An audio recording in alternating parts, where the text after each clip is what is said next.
Kalau dipikir-pikir, saya nak kejam dan kasih tabu tuh ya. Dan minta rokok sebungkui, matrai 100 buah. Enak panjang apa jatuh tuh. Kadang ibu lo udah menceli ya. Nyok kawan ketek deh den. Sapa lalu, sapa tiduan, sawese yolo. Pina apa tuh. Kalau ndak kayak nyo kasih alo lah. Inyo yang bisa diaruan yo. Amak banyak biti.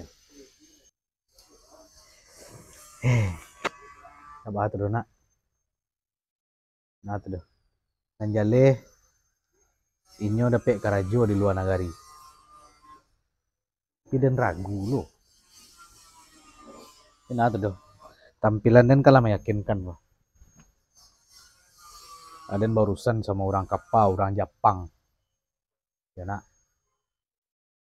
Tapi angin lu pakai baju wah. Biasa duduk di kadai pakai sarawak pendek kan. Ini mengancak lah ya. Dan telepon lah tabuk tuh. Lah dapet rokok tuh. Nak merokok dari pagi tuh. Ah.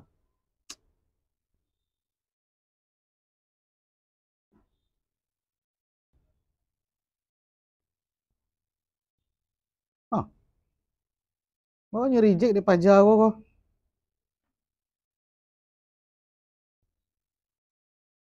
Ayo balui pajak kok mah. Aden paralu nyu reject lu telepon.